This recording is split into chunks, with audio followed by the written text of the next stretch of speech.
Coming to you from the Deep South, this is the Blue Collar Leadership Podcast. High-impact leadership is not reserved for leaders, and it has nothing to do with your position, title, or rank. However, it does have everything to do with your character. It's time to climb to the next level and beyond, personally and professionally.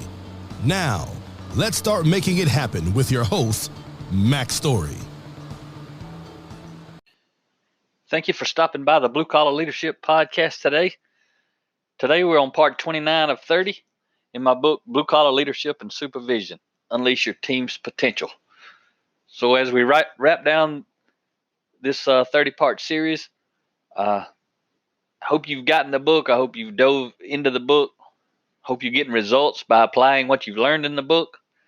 And also to remind you, there's a 30-part series on this book with a bunch of 3-minute videos. Each part is based on a 3-minute video.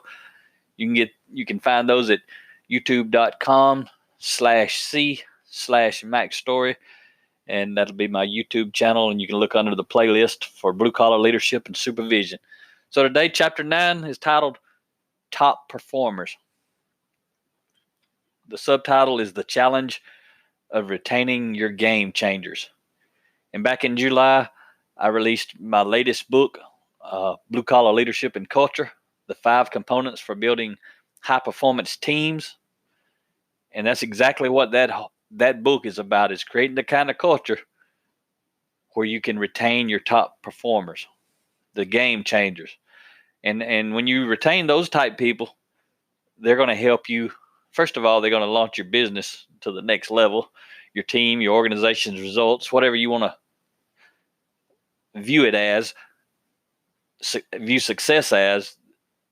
The top performers, game changers, they're the people that's going to take you to the next level and beyond. So I want to share a quote with you from Jim Collins. He says, "Those who build great companies understand that the ultimate throttle on growth for any great company is not markets or technology or competition or products. It is the one thing above all others, the ability to get and keep enough of the right people."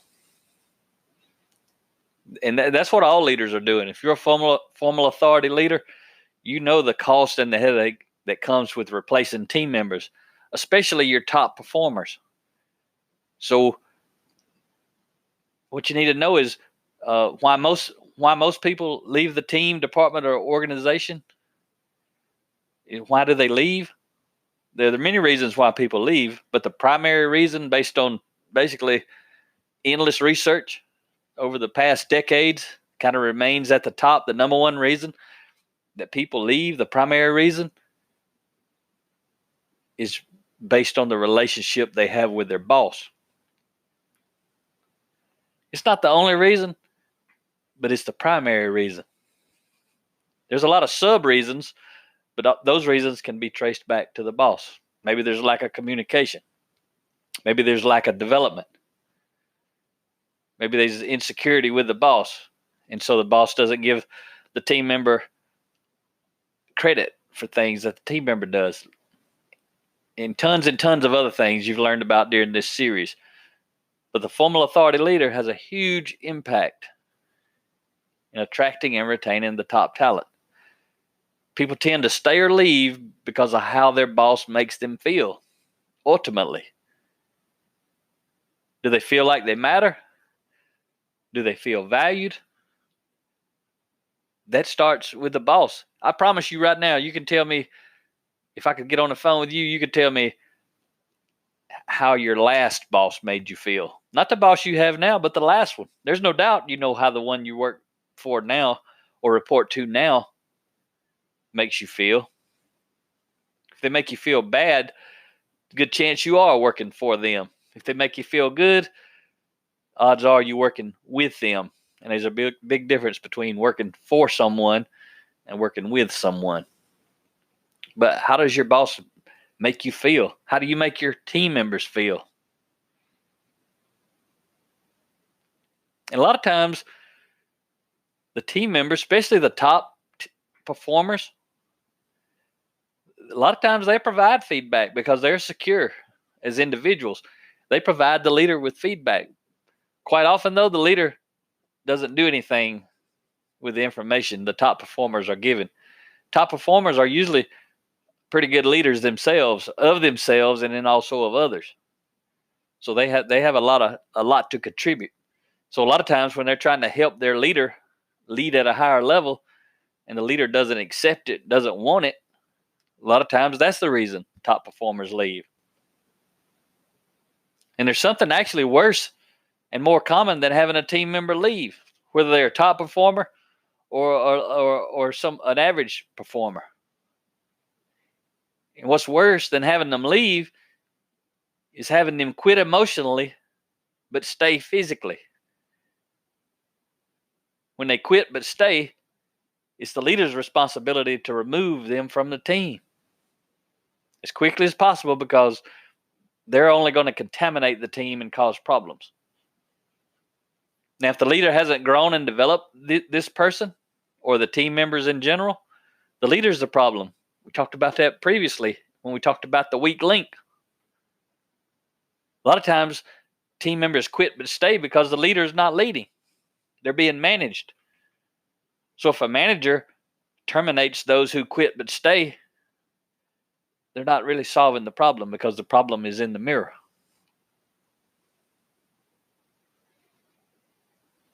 So what the leader has to do, ensure you're leading yourself well.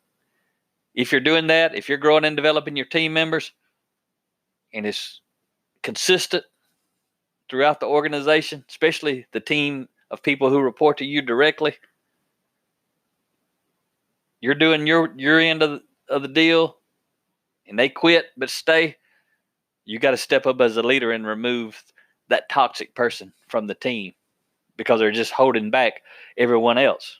Probably frustrating the rest of the team, and probably frustrating you, and they're probably frustrated themselves. So get rid of that contaminant. That's what that person is, a contaminant to the team. They're toxic. So when a leader leaves a toxic person on the team, while they're on the team, if you're the leader and you're leaving a toxic person on your team, your leadership's going to be questioned. Your integrity is going to be questioned, because everyone else knows, and they also know that you know, and they know you're not doing anything about it. So you lose your integrity. You risk your integrity. And you're going to lose trust with your team when that happens, especially the top performers. Because the top performers, they got a special eye. They really know what's going on. So to retain the best, you've got to remove the worst. And again, I always say, it doesn't mean you have to necessarily get rid of that person. If you can grow and develop them, what you want to get rid of is the worst behavior. But if they're a bad team member, they're a toxic team member, and they're contaminating the team, you need to literally remove them from the team to retain the best. Otherwise, you retain the worst and lose the best. And that just doesn't make any sense whatsoever. But I'm here to tell you, I've seen it all across the country. I've seen it throughout my career. You've probably seen it too. You could probably validate it for yourself.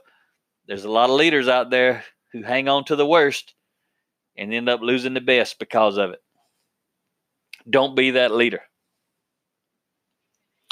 Creating a team that works well together, values each other, supports the leader and the organization, that's not an easy task.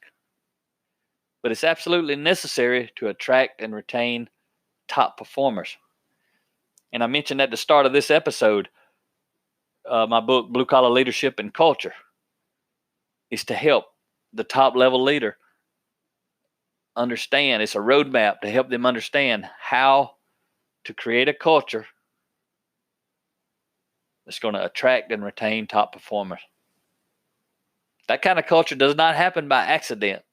A high impact leader at the top has to cause it to happen. If your leader's not that kind of a leader, you can still create a high performance team who's reporting to you. But it takes a lot more development on your end because you got to navigate all the junk that's going on around you, above you, beside you, and all that kind of stuff. But your team will still be attached to you, meaning they'll trust you. They'll respect you. You've got to have your integrity. Now, I'm going to tell you this, though, but if you're the kind of person who could actually lead a high-performance team inside of an organization that's not led by a high-impact leader up above you, the odds of you staying there is pretty low because you're going to have options, and you're not going to be happy reporting to the leader above who's not really a leader. They're more of a manager, and so you'll find your way to a better organization. You'll fire that boss and go hire a better leader. And I'll share this quote with you. It says, "It's the future that pulls rather than the past that pushes." And what that quote is about is what I just said. When you're growing and developing, the future's pulling you. The past isn't pushing you. The future's pulling you. You're growing. You're seeing at a higher level. Your level of awareness has raised. I always ask folks from the stage fairly often, not always, but quite often, I'll say, is your lack of awareness holding you back? And then I'm silent. People kind of look around. You can tell they're thinking on it. And I say, how would you know? That's what lack of awareness is. How would you know if your lack of awareness is holding you back? Only way you would know is if you're growing intentionally and you've made a habit out of it and you've climbed your way through it over and over and you realize you have a lack of awareness. It's holding you back. That's why you grow. The people who truly know their lack of awareness is holding them back are the people who are intentionally, constantly growing and developing themselves because they know that truth. Their lack of awareness is holding them back. People who are ignorant to that, they're not growing and developing. If they are, it's usually someone else who's pushing them. But I'm talking about high impact leaders. And it's the future that pulls them rather than the past that pushes them. Hope you enjoyed today's episode. Be back with you next Friday, releasing the next episode, the last episode in this 30-part series on blue collar leadership and supervision. So we'll be wrapping that up. One more episode. Talk to you next time.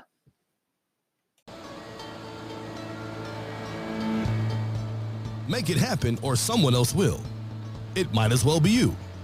Are you serious about taking your career and your life to the next level and beyond?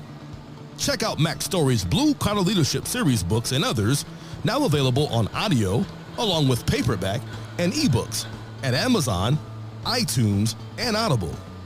Please visit bluecollarleadership.com to learn about Mack's books, programs, special offers, certifications, and more. Thank you for listening to the Blue Collar Leadership Podcast.